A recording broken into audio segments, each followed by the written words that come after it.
Ito pa ang nakakaano dito, ha? Sana ito ay, ako po talaga, this is a sincere comment, opinion, commentary. Sana po hindi damay dito si Tulfo. Malaki po ang respeto ko sa mga Tulfo na talagang sila ay, may paninindigan, galit sa tiwali.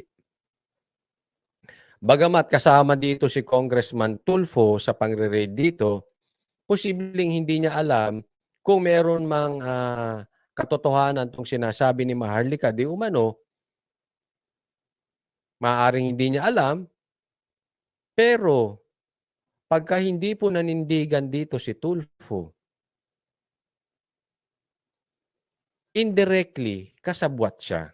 Kahit sabihin natin hindi niya po alam. Kasi kung hindi ka alam, hindi mo alam pero kasama ka diyan sa raid, tapos madiskubre mo na wala pala sa listahan 'yan, wala palang nangyayari, tapos hindi ka umimik, indirectly kasabwat. Kasi dapat meron kang ginawa. Hindi ka puwedeng mananahimik lang, lalong-lalo na kilalang-kilala ang mga Tulfo brothers na sila ay talagang, lumalaban sa tiwali at ako'y bilib po sa kanila, lumalaban sila sa tiwali. Pero pagka walang nangyari sa raid na 'yan at walang nakasuhan at hindi nagsalita 'to si Congressman Tulfo, nakakaduda po 'yun. Considering yung pattern nila, talagang sila ay nagsasalita 'pag may nakikita silang mali. Pagka meron silang irregular na hindi nakikita, ay binabanatan nila. At again, 'pag walang nangyari diyan sa raid na 'yan, that is obviously irregular. That is obviously kaduda-duda. So hindi puwedeng mananahimik lang si Tulfo dito. Hmm. So antayin natin, antayin natin kung magde-develop 'tong, itong balita ni Maharlika, 'no? At, antayin natin, bigyan natin ng panahon si Kong Tulfo na madiskubre niya ang, kung di umano ay meron talagang, irregular dito sa pagre-raid na ito. Pero kung siya ay patuloy sasama, dapat iniimbestigahan niya yung raid. Since kasama siya, dapat ginagawa niya yung assignment niya or nung team niya ang pagsasaliksik, tama ba ito? Bakit ito lang ang iniimbestigahan? Bakit ito lang ang nire-raid? Bakit hindi pa i-release sa publiko 'to? So antayin po natin, wag muna nating husgahan si Kong Tulfo, antayin natin kung ano magiging reaksyon sa mga darating na panahon. Korte ni Maharlika kung sino itong mga tarpulanong ito ang inilagay niya. Nagtawag pa siya ng media para sabihin si Gold Rush, si Dinorado ay chuchu na ay nag-hoard. Okay? Maari itong mga taong ito ay hindi maari. Okay? Yung mga nasa likod dito at kung wala dyan sa BPI, hindi rehistrado ang mga warehouses na ito. Then katakot-takot na naman na paglabag sa batas, kung sino man yan, kung totoo may ganun na pangalan pero hindi sila rehistrado, ay nag-ooperate sila. Ibig niya sabihin, kung hindi yan rehistrado, doon pa lang may kaso na yan eh.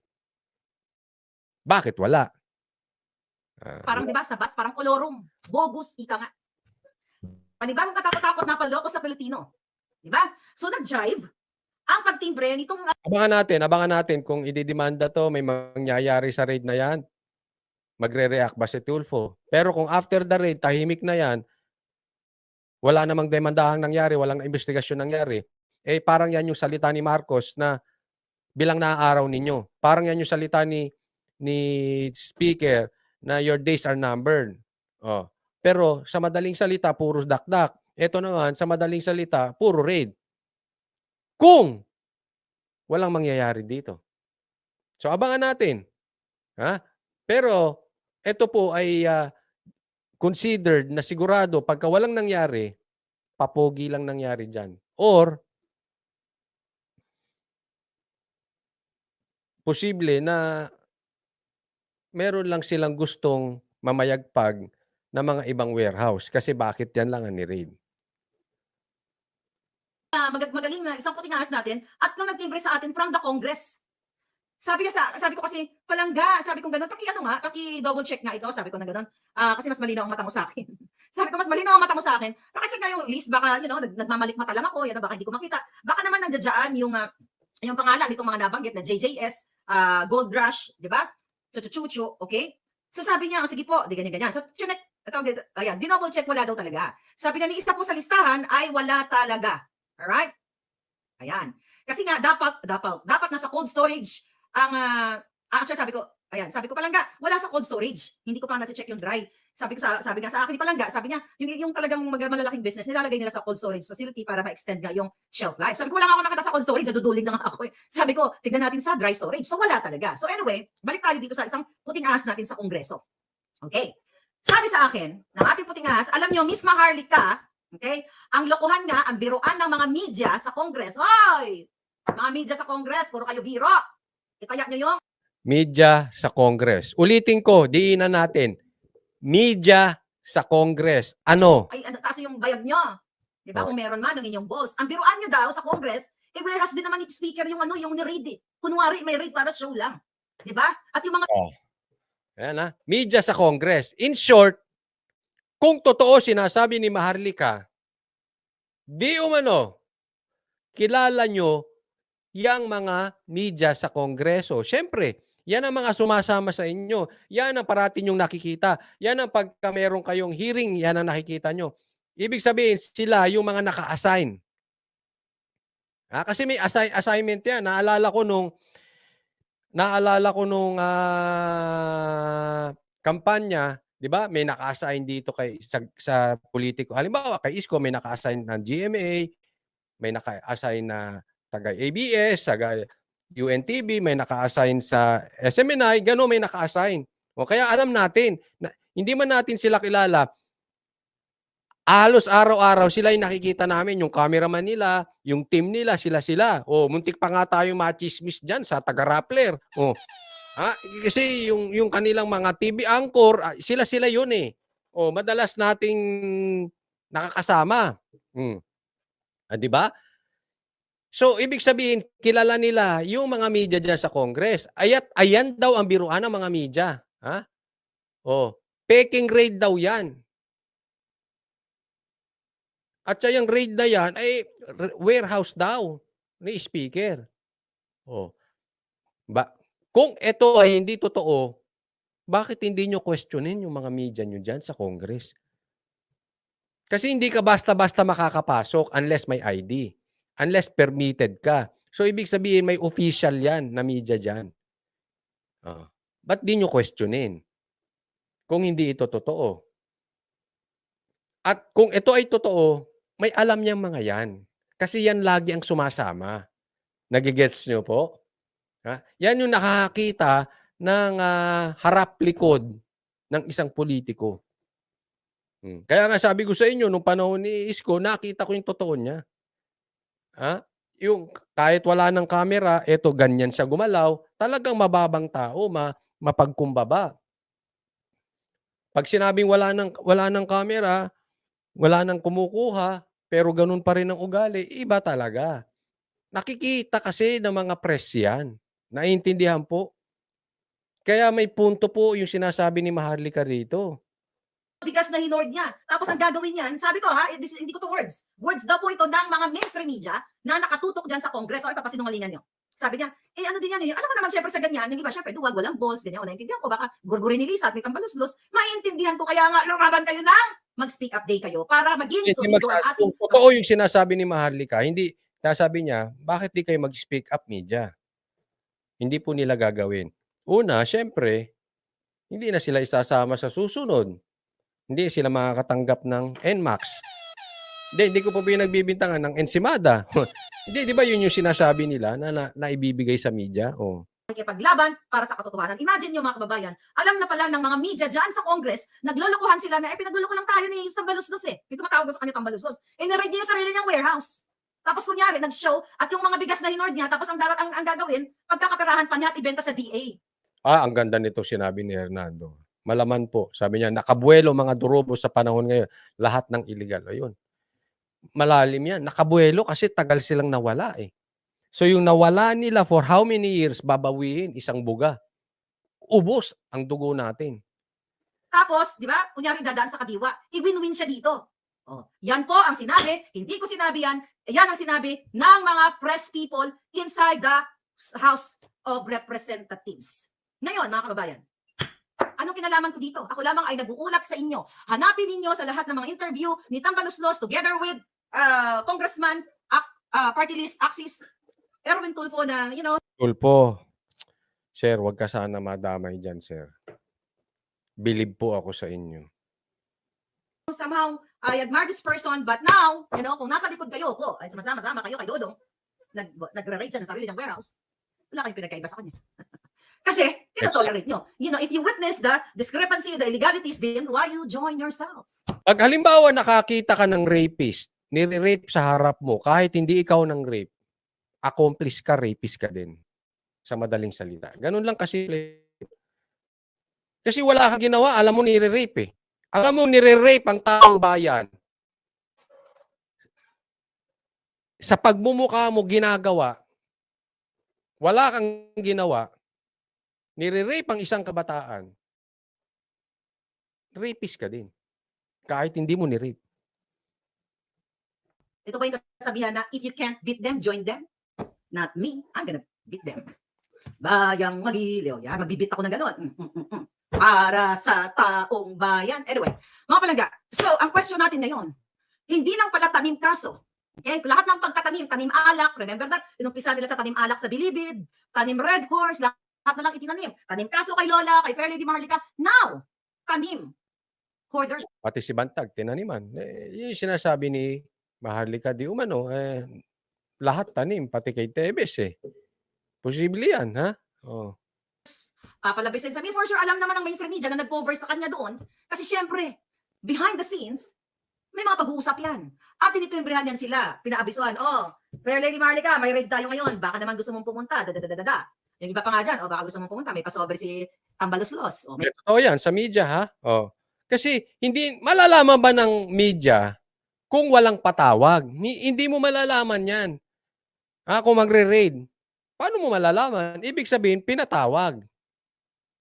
Kaya ako wala akong believe doon sa mga politiko na halimbawa mangre-raid tapos andyan ang camera tapos walang mangyayari. Papogi po. Definitely papogi.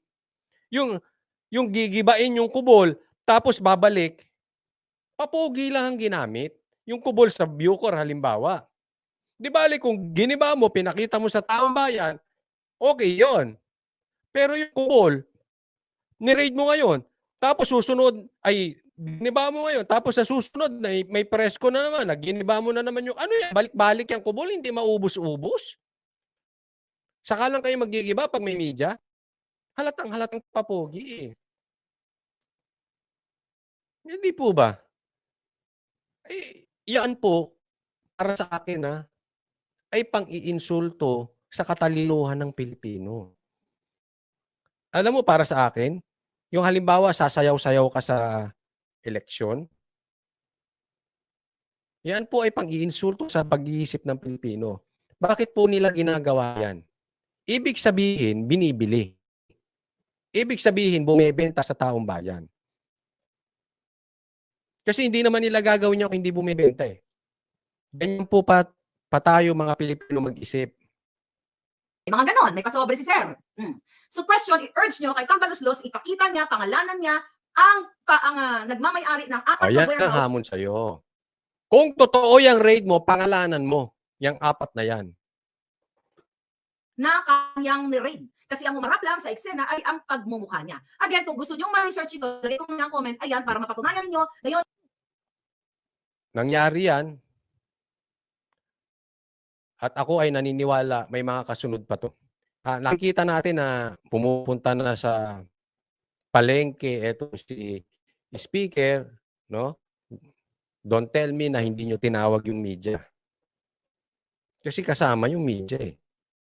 Diba? Kulang na lang maging si Mr. Palengke to, si speaker. Pupunta diyan sa palengke, mag-i-inspect, may mga camera, 'di ba? Yung ganyang klaseng kabulukan na nangyayari sa atin hindi na nasolusyonan, eh. But anyway kasi naniniwala ang mga Pilipino, eh. Hindi ko nilalahat, pero maraming Pilipino bulok mag-isip. Maraming Pilipino nabubudol, eh. Nakukuha sa mga pakitang gilas na ganyan, maganda apelyido, pakitang gilas, may mga kamera. Hindi nila alam ang kalakaran diyan. Tinatawag po 'yan, hindi 'yan yung random na, "Uy, nagpunta siya dito, biglang may dumating." Hindi, sine-set up 'yan. Oo, yung sinasabi nga ni ano, may inaalok pang sobre. Tanungin po ninyo sa mga kung kayo'y may mga kilalang pulitiko, may sobre pong kasama 'yan, ah. So, anong plano? Kaya nga lagi po nating susuriin, eto lagi nating susuriin ano yung motibo. Parati titingin tayo sa motibo. Anong posibleng motibo? Kasi lagi kong sinasabi na ang ginagawa ng isang opisyal o pulitiko sa ibabaw, iba sa ilalim. Lalong-lalo na 'pag out of the ordinary, yung magtatawag ka ng media, medyo in short, gusto mo magpasikat. Hmm. Basa po tayo. Sabi ni Isidra Morales, "Grabe harap-harapan ng pagnanakaw with camera pa." Ganyan po. Ha? Ano pa 'yan, pinagmamalaki. Eto, this is serious na. Unang taon pa lang ni BBM ngayon, ano kaya mga dagok na kasunod? Yes, unang taon pa lang, ano na presyo ng bigas. Unang taon pa lang, ano na presyo ng gasolina. Unang taon pa lang, ano na presyo ng sibuyas. Unang taon pa lang, ano na presyo ng kamatis. Imagine mo mayroon pa tayong 5 years. Oh, sige nga maghulahan tayo. Kung matatapos ni Marcos yung kanyang 5 years, yung 6 years niya kasi 5 years na lang kasi naka 1 year na, eh. Yung 6 years niya matapos niya, magkano na kaya ang presyo ng bigas? Magkano na kaya ang presyo ng sibuyas? Hindi malabong umabot yan mga 80. With the rate it's going now, walang solusyon. Ngayon, Coach Ollie, maraming nagtatanong, hindi pa ba tayo mag-e-EDSA? Hindi pa ba magkakaroon ng impeachment? Eh, kung may katutunayan na ganyan ang nangyayari, may peking raid, di umano, nagbigay daw pa ng budget coming from the office of the president going to the vice president, hindi ba impeachable na yon? Yes, pwede, pero imposible. Sa ngayon, imposible. Obviously, hawak nila ang Kongreso. At itong si Speaker, siya po ang leader diyan. Siya po magre-release ng budget sa Congress. No? Sa ngayon, takot pa silang pumalag. Antayin po natin na talagang siguro ay sumigaw ang taong bayan. Alam mo naman ang politiko hindi ko man nilalahat, pero nakasalalay sila sa public opinion at proyekto. Kung wala pa masyadong public opinion at proyekto, hindi magtatagumpay kasi ang impeachment diyan sa Kongreso, hawak nila 'yan. Malabo pa rin. Sa ngayon sa tingin ko malabo pa, ha? Yung boto ni Tevez na 0 sa Kongreso, it just shows na masyado pang nakakapit ang pulitiko sa kanilang proyekto. Hmm.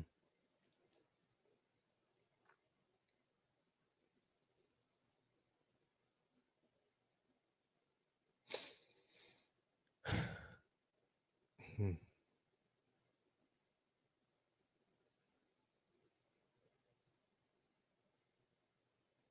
Basa tayo, saglit lang.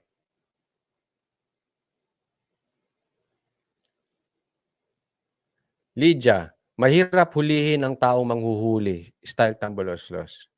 Correct, sila-sila 'yan, sila-sila.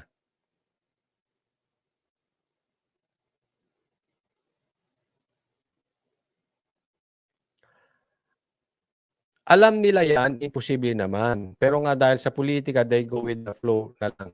Speaking, sabi ni The Wanderer, oo nga eh, go with the flow. Kaya nga,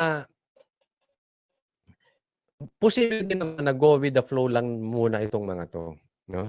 And meron akong naririnig, although hindi ko ma-confirm, may mga nag-message sa atin, wait lang daw ng 2 years. Na meron sila inaantay na 2 years, so hindi ko po alam. Baka for the meantime, go with the flow. No? And antayin 2 years. But expect this. Magiging visible lalo. Mapapadala siguro ang paglabas sa media nitong si speaker dahil may tayo balita na ito ang kanilang ginugroom para pumalit kay Marcos sa 2028. So, dadami itong mga raid na to, posible, dadami itong mga pagdalaw sa palengke, pagbigay ng ayuda, no? 6 years in the making. Tandaan nyo po, si Marcos po, 6 years kayong binudol. Hindi yan nangyari nung election lang, 6 years yan. Pansinin ninyo, si Marcos, 6 na taon niyang nirereklamo yung pagkatalo niya bilang Vice President kay Leni. Bakit? Para siya ay maingay sa media, tuloy-tuloy. Ang taong bayan, ang Pilipino kasi, mahilig po pumanig sa api. Sa tingin nila api. Huwag po tayong ganun. Kasi sa marami pong, especially sa mga politiko, yan po ang style, pabiktim. Hindi lang po sa politiko, kahit sa mga kaibigan nyo, yung mahilig magpabiktim. Sa negosyo, sa katrabaho, sa kaibigan, pabiktim, magduda kayo doon. Hindi lahat ng pabiktim talagang biktima. May agenda. Kaya nga po yung pabiktim na ginawa ni Marcos, epektibo eh. Naging epektibo. So, naging maingay siya, kaya pumanig si Sara. Ito naman si Sara, hindi ko alam kung anong naisip, ba't pumanig? But,